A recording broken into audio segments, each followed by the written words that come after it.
Hello everyone, I'm back here for another travel vlog. I'm here in NAIA Terminal 3 at pupunta tayo sa sa Bali, Indonesia.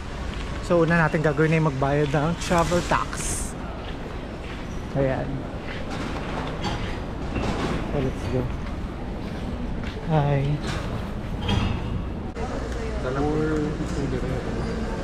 Passport.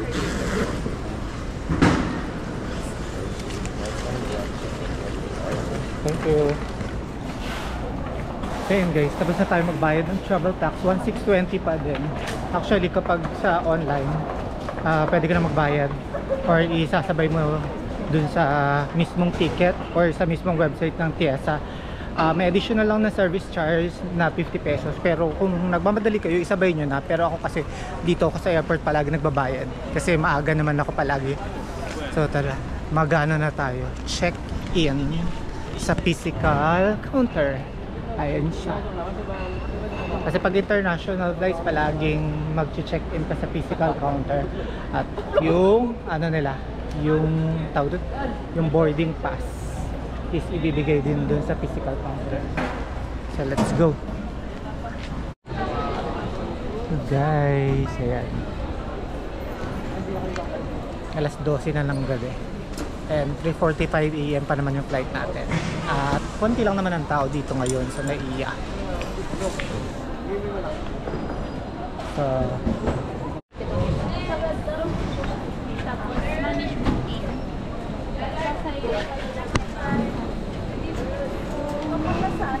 Bali.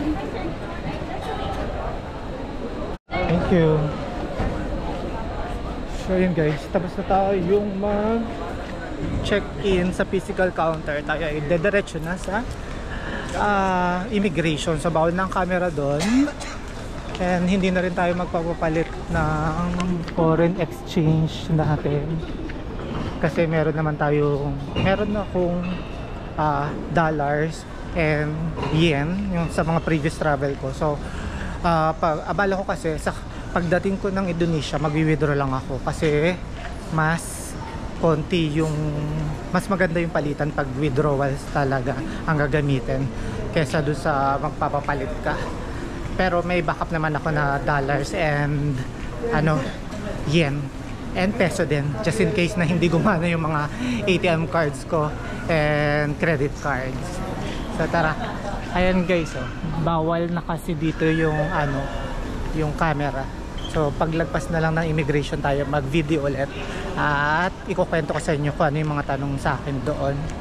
So see ya.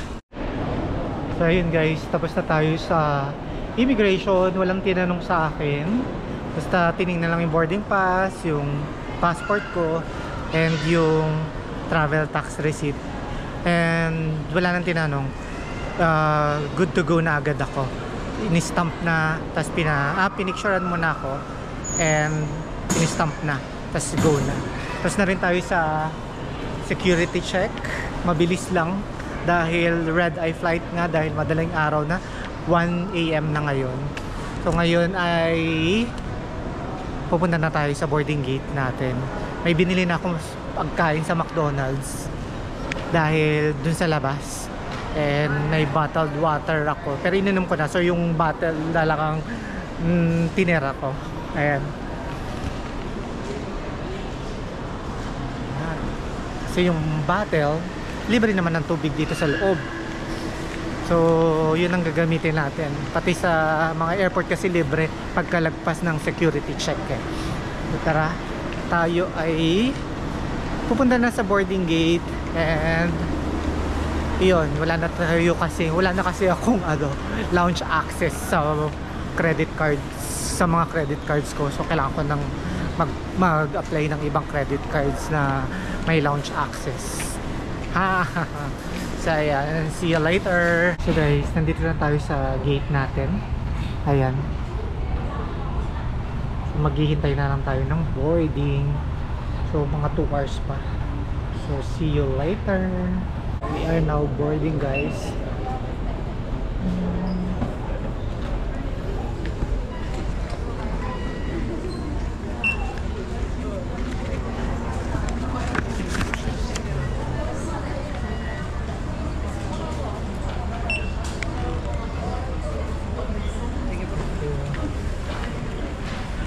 let's go inside the aircraft. Naantok na ako guys. 3 AM na.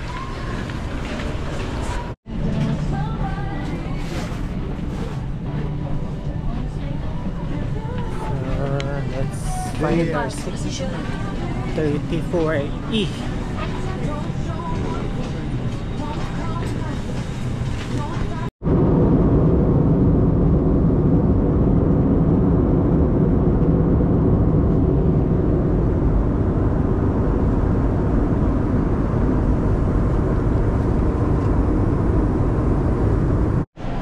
So we just arrived here at Ngurah International Airport here in Bali. Ayan. Bali. So there's no time difference between Manila and Bali. 7:50 AM na. Ayan. Huwag ka na dyan.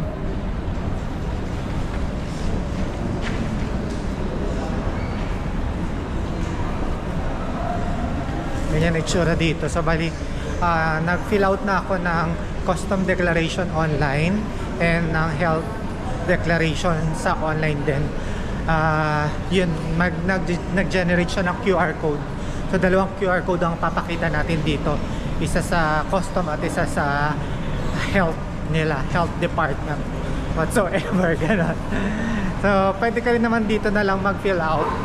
Pero ako kasi sa bago ako umalis sa Pilipinas, ako nag-fill out para dito dire-diretso na lang. So kita-kita na lang tayo sa kabilang site.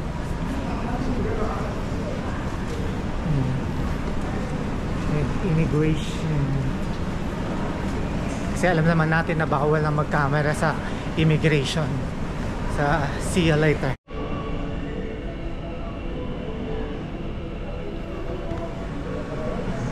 Guys, ang laki ng airport din pala dito sa Bali. So yan na. Sabi na, please prepare your health pass QR code. Health pass pala muna. Tapos may visa on arrival. Visa on arrival. Welcome. So papatayin ko na tong camera ko, baka mapagalitan ako. So guys, nakalagpas na tayo sa immigration. Hindi tiningnan yung custom declaration na QR code and yung health pass na QR code. Hindi ko alam kung saan siya titingnan or hihingin. And ayan, ganito yung tsura dito. Ito yung duty free nila dito, Bali duty free. Tapos ito yung mga mga ano, kung saan mo kukunin yung mga baggage mo. Ayun, hanapin na natin yung exit. Wala naman akong baggage. And ang una kong gagawin pagkalagpas dito is mag-withdraw. Tapos yung SIM card ko, palagi ko naman in-order sa Shopee kasi hindi ako nagpo-purchase ng ng eSIM kasi mas gusto ko SIM card kasi meron akong pocket wifi device. Doon ko ini-insert yung device ko, ay yung SIM card, para hindi malolobat yung cellphone ko palagi, hindi mabilis malobat. Ayun, dito yata tayo. Kasi diba, pag yung may pocket wifi na device ka, kahit kapag lobat yun, pwede mo na siya diretsong i-charge sa power bank. Tapos at the same time, itong cellphone nagagamit mo, hindi masyadong mabilis malobat yung cellphone. So yun, balita ko kayo. So yun guys, bago ka naman lumabas dito, kung hindi ka nakapag-prepare ng custom declaration, pwede kang gumamit ng computer dyan. Tapos picturean mo lang yung custom QR code, tapos yun yung gagamitin mo dito sa pag hiningi sa'yo papalabas. Ayun. So guys, kakalagpas ko lang ng customs. Bali, binaril lang nila yung QR code ko ng customs declaration. Tapos hindi na rin kinuha yung passport. So ngayon, nandito tayo. Dito na yung customs sa likod ko. Dito tayo, paglabas nyo, yung makikita mga money changer. This ATM machine, cash withdrawal. Money changer din dito sa kanan. Pero based sa research ko, yung BNI na withdrawal machine ang mas magandang gamitin para sa pag-withdraw ng local currencies dito. So tara, dito tayo mag-withdraw.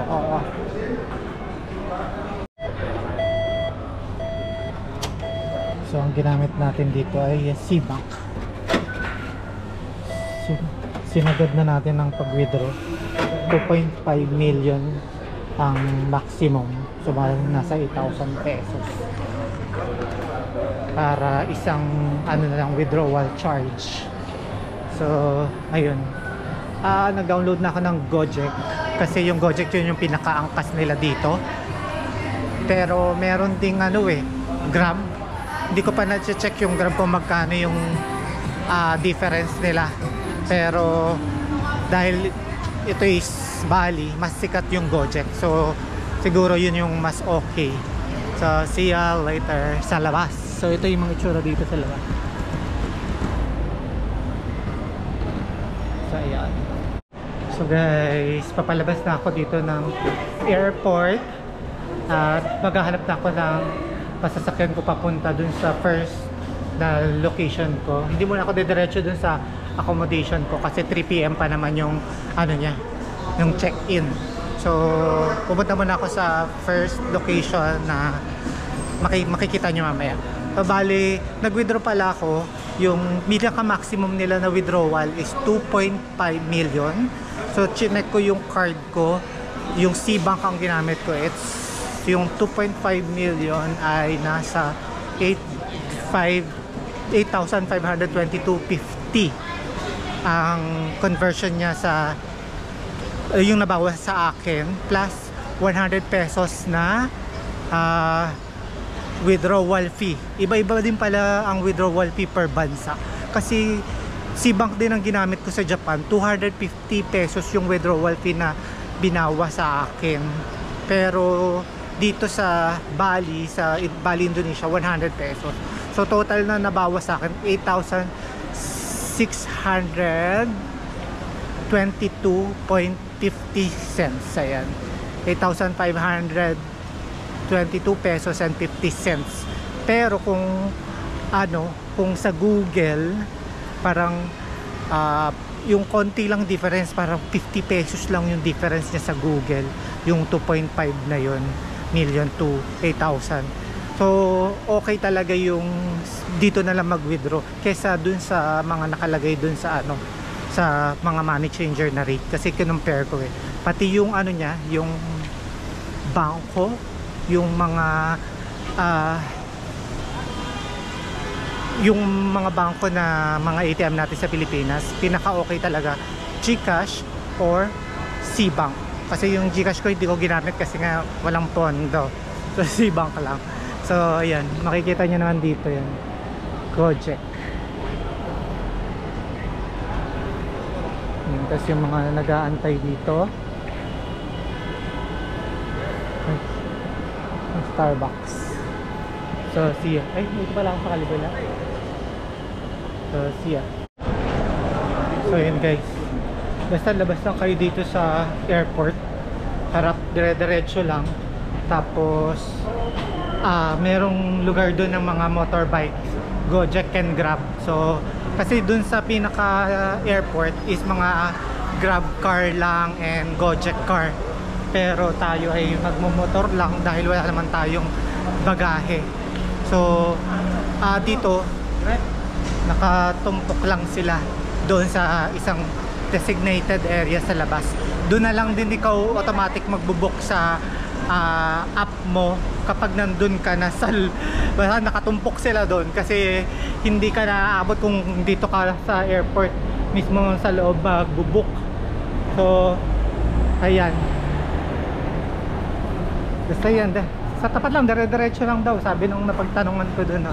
Saka nung nakita ko sa internet, ganun din. So, siya. Okay, ayan yung terminal, oh. Sa tapat. Ayan, dito kayo papasok.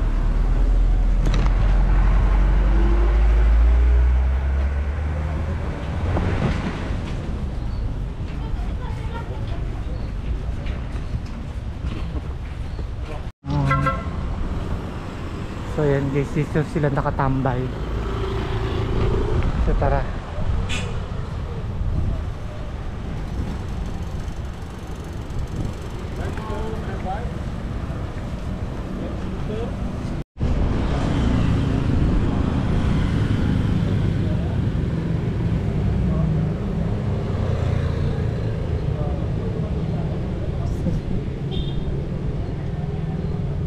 Oh, need payment method.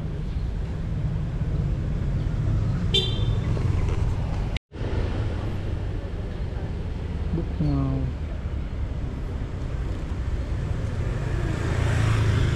Where are you from? Where are you from? So yun guys, meron na akong driver. Tapos kailangan mo lang i-select yung payment method.